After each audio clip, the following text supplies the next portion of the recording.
Good afternoon, ma'am. I am Prajita Dandagawal and I'm also from BITS Pilani, and I am doing my second year pursuing MSc Economics from BITS Pilani. So that's about us. So introducing the topic, NBFCs are an important part of the economy. They currently take up about 12.5% of the GDP and are essential for the economy to sustain. Apart from that, they help in providing assistance to the underbanked sectors and help in providing bank filling the void in the banking system to those areas. Apart from that, they acted as a supporting wheel in the 2008 financial crisis and has been sustaining post that as well. It has increased its share in commercial lending ever since, but due to the Ireland FS crisis in 2018, we've seen a drop in the support that they get. So it is important to see the changes that might happen in the COVID-19 situation. Coming to the problem statement of our project, NBFCs are instrumental in an economy's growth as they provide formal credit to the underbanked, thus increasing the demand in the economy. Over the years, they have also been integrated very well into the financial system, and the increased exposure of other financial institutions to NBFCs poses a systemic risk if the NBFC sector collapses. During this pandemic, NBFCs have been cornered from all the sides. The demand has collapsed and the lenders have become risk averse. Thus, in this study, we analyzed the conditions before and during the pandemic to assess the impact on the NBFC sector, which further impacts the economy, and suggest measures of revival of the economy via NBFCs. Coming on to the pre-COVID conditions, the first is financial inclusion. Uh, Financial inclusion is an important aspect of economic development as it ensures that the benefits of economic growth are enjoyed by all segments of the population. NBFCs provide easily accessible and immediate loans to a wide variety of people in both rural and urban areas. Their wide network makes them a perfect fit as business correspondent agents for banks, thus solving the last mile problem of the banking sector. Uh, as mentioned before, NBFCs fill the void contained in the banking sector and tend to increase the reach of the banking sector. This is done by specifically making packages for MSMEs, which are currently not given accessible loans by banks and given loans on lower quality assets as well. Apart from that, auto loans are comprise a maximum amount of of the loans they give out. So that's because of the accessibility of the loans and the easiness with which we can get them. Basically, you need to go through a 20-day process for getting a loan through banks, whereas that is cut down to 3 or 4 days with NBFCs. Apart from that, retail sector takes up a lot of the loans as they give out accessible and diversified portfolio loans, like gold loans and loans such as them. Moving on, conditions have always been an issue with NBFC sector, and RBI has tried to adapt to it continuously, coming up with unique measures such as self-regulatory organizations being imposed over NBFC MFIs and be given credentials by RBI themselves. Apart from that, over the past 1.5 years, post the Ireland FS crisis happened, RBI has been more vigilant with about all of their actions. So they've cut about 2,000 certificate of registrations of NBFCs, which are needed for lending in the formal sector. Apart from that, RBI has set up a roadmap for Indian accounting standards to be complied by all of the NBFCs so that they can be compared to other financial institutions as well. Except for that, they've been brought under the purview of the SARFAESI Act, so that they can liquidate their assets which they've invested in other companies in case of failure. Apart from that, insolvency and bankruptcy code has also been applied to them, and this has been done to increase the faith of the people in NBFCs. Coming on to liquidity, as most NBFCs are non-deposit taking, they are heavily dependent on borrowings from the capital market and other financial institutions. The two main financial instruments used by them are commercial papers and debentures, which are both short-term, and these are used to fund their long-term lendings. However, this creates an asset liability mismatch which came to light after the collapse of IL&FS. Before IL&FS, banks and mutual fund companies heavily invested in the NBFCs, both directly and indirectly. However, after the IL&FS crisis, mutual funds lost faith in NBFCs and NBFCs became more dependent on bank borrowings.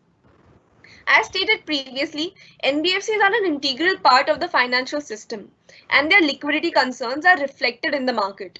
In a liquidity crisis of NBFCs, cash flows in the markets via NBFCs decreases, and there is a risk of liquidity freeze in the market. Recognizing these risks, RBI took several measures after the IL&FS crisis, such as introducing various liquidity risk management tools and started conducting regular stress tests. It also created a liquidity coverage ratio roadmap to achieve 100% maintenance of high quality liquid assets to help NBFCs cope with the liquidity crisis a bit better. The next condition is interconnectedness. Now, NBFCs are a major borrower with net payable of over 7 lakh crore as of end September 2019. These are mostly owed to the scheduled banks and mutual fund companies.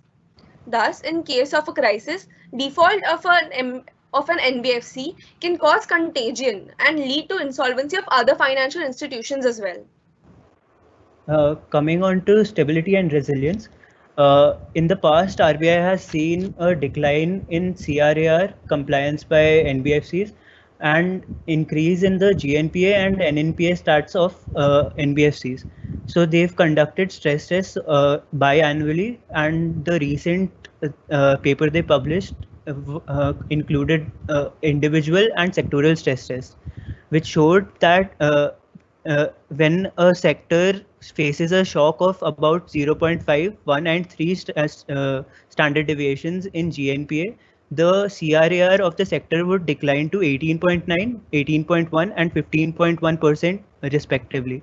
Apart from that, on individual basis, it was seen that on a standard deviation of 0.5, 1 and 3 standard deviations of GNPA, there would be 8.6, 8.6 and 14.2% respectively of NBFCs that wouldn't be able to comply with the CRAR requirements currently. Also, there has been an increased dependence on external commercial borrowings over the past 2 years, which was introduced only in 2019. So NBFCs have increased their dependence on them, and you can see the spike from 2018 to 2019 to account about 50% increase. This was because NBFCs accounted for 45 to 47% of the ECBs that were taken up by Indian firms. Now, discussing the conditions faced by NBFCs during COVID-19. Hello, am I audible? Yeah, you are audible. Now coming. You can turn on the videos actually. Okay. Both of you can turn on your videos. Am I visible? No. Okay, continue. No problem. Okay, so now discussing the during COVID-19 conditions. In the midst of a pandemic with MSME industries shutting down and postponement of demand of various non-essential goods and automobile sector also reporting a zero sales from mid-March to April, NBFCs face a collapse of demand and a huge loss if these industries default. To provide relief to its borrowers, RBI announced a 3-month moratorium, now extended to 6. But while NBFCs granted this moratorium to its borrowers, one was not guaranteed to it. It was dependent on the banks, and the banks selectively chose NBFCs to provide this moratorium to. Thus, with maturing bonds and fixed deposits, NBFCs looked at a dues worth rupees 1.6 lakh crore in commercial paper and rupees 87,000 crore in debentures due by June as of April 8th. Thus, while there were a huge amount of debt to be paid, both banks and mutual fund companies became more risk averse and became reluctant to provide loans to the NBFC sector. The TLTRO 1.2, which was announced in the budget, was used only for the highly credit rated NBFCs, and the TLTRO 2.0, which had the condition of using these funds for the betterment of the lower rated NBFCs, received a very poor response from the banks. To add on to this, the COVID-19 situation also led to a lot of foreign portfolio investors withdraw their equities and debts. Thus, NBFCs lost another lender. Thus, as we can see, NBFCs face a liquidity crisis and a liquidity freeze as they are not able to give out loans, as well as they don't have enough liquid cash to repay their debt. Now discussing the policy implications. The first is transparency. Now during crisis, maintaining a clear and honest communication is extremely important, as in uncertain times wherein quick decisions have to be taken which impact in the long run, it is important that this communication is transparent, which can help in implementing better risk management systems and lead to better governance. Coming to credit rating, credit ratings are important for NBFCs to increase the loans they get. In a situation of COVID-19 where banks are not willing to lend to them, they have a liquidity issue and their credit ratings have been cut off by many credit rating companies. In a situation like this, the government has to come up with solutions to support the NBFCs so that they don't face such situations post COVID-19 as well, as it is a tool they use to reach the majority of the population. Apart from this, NPA is an important factor in calculation of credit ratings. Non-performing assets are expected to increase post COVID-19 as people will lose jobs and people will not be able to repay their debts. And in a moratorium period, the increased debt payment by people will be lower. Apart from this, insolvency measures can be taken wherein more of the small and medium-sized NBFCs can be included in IBC and SARFACI, whereas only companies with 100 crore assets or more are included under them. So there's also the INDAS roadmap that has been set by RBI, which should be more malleable, as compliance with that would have a direct effect on the NPA calculation and other stats, which credit rating companies will have to see. As previously discussed, banks and mutual fund companies are reluctant to provide loans to NBFC sector.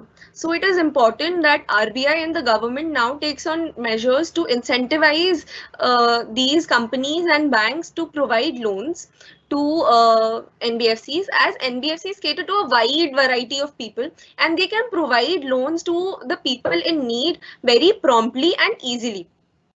So for this, government has already announced a debt for below AA rating, and it has provided a guarantee of around it has provided a partial credit guarantee for 45,000 crore debt and a full guarantee for 30,000 crore debt.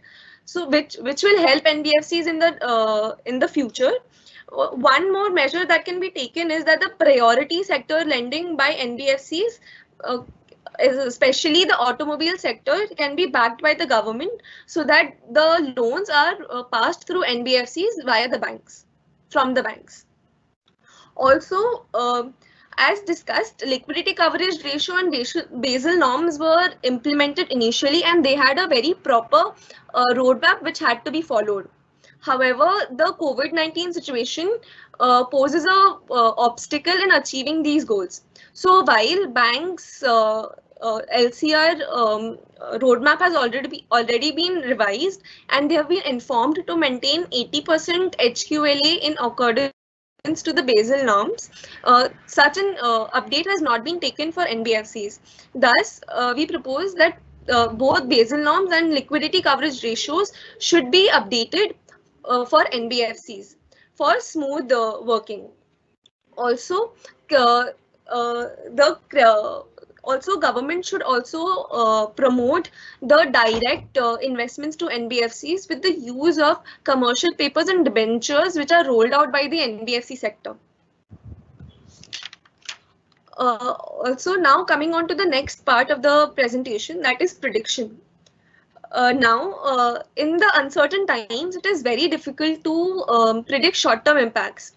However, one has to be prepared for the long term. So there are three kinds of predictions that can take place, which depend mostly on an individual's view of how one understands the effectiveness of the healthcare response and the efficiency of the financial measures taken by the government and RBI. So the three are optimistic, realistic, and pessimistic.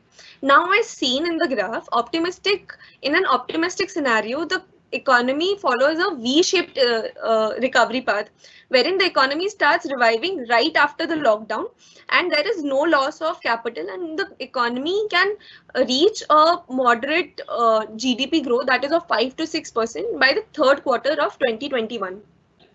The next scenario, which is the realistic one, the economy follows a U-shaped curve. Now, in this U-shaped curve, the base of the U widens as the lockdown period increases and the demand by the household suffers. So in this case, the government has to take on extra measures to ensure that the base does not widen enough and turn into a pessimistic pessimistic curve. So in the realistic, the moderate level of growth rate can be achieved by the first quarter of 2022.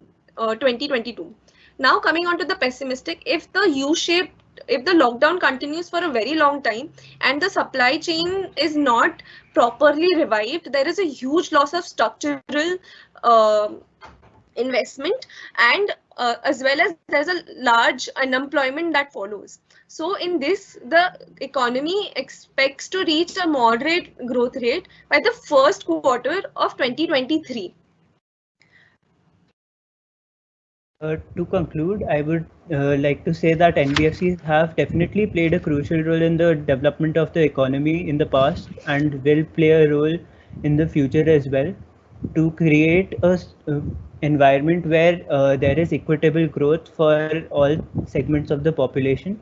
Apart from that, MSMEs have seen a huge hit during this crisis and is expected to have a fall of about 40% according to the MSME minister.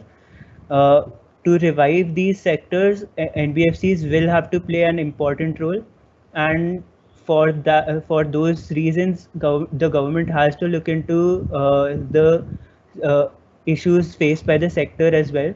Apart from that, RBI had implemented a lot of regulations over the past 1.5 year, which have been disrupted by the COVID-19 situation and creates a negative environment for NBFCs to function.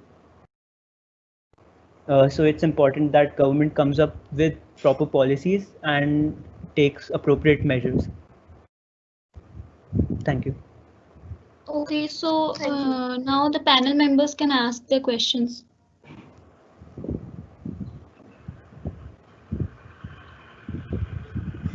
Okay, hi, this is Shohali. Nice presentation, Spandana and Prajakta. Quite a different topic from what we have been hearing. So it was, it was different. Thank you, But the presentation, what I thought while hearing is that, the NBFC system, it occupies a unique position in the banking structure and in the overall financial sector actually. So it is not just the banks and the mutual funds who provide credit to the NBFCs, but also institutions like LIC. Huh? Hello? Hello. Yeah. Yes, ma'am. So what I was saying is that it's not just the banks and the mutual fund companies which provide funds to NBFCs, but also institutions like LIC. So, if you would have drawn a diagrammatic or a schematic, provided a schematic diagram showing where the NBFCs lies and the interlinkages between the other institutions, that would have made the flow of things clearer as to how from where the credit is flowing, where it is getting disrupted. That is not this.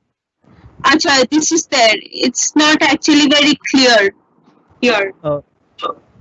Okay. So yeah, or I mean you did not explain this very well. Okay, ma'am. This thing is a very important thing, this interconnectedness.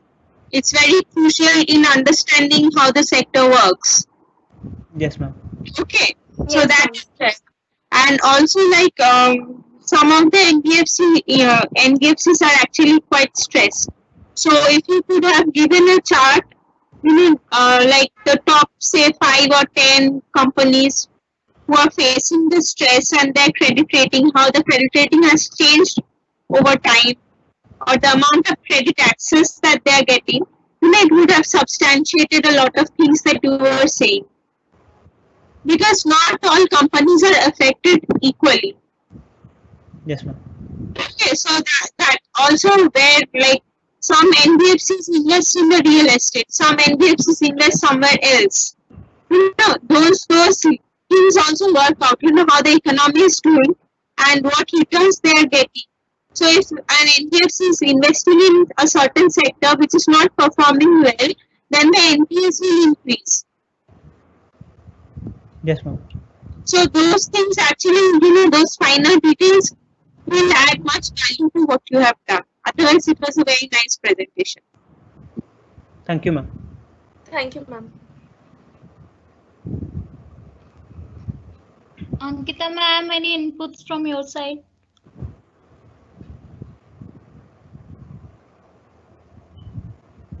Hello?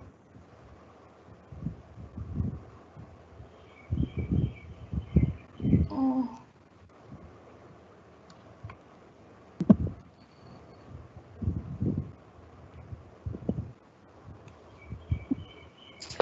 Okay, we will be ending this session. So, finally, I would like to thank our researchers for their substantial contributions and our panel members for their valuable inputs. Thank you for being a part of Econovid 2020. Thank you. Thank you for having us.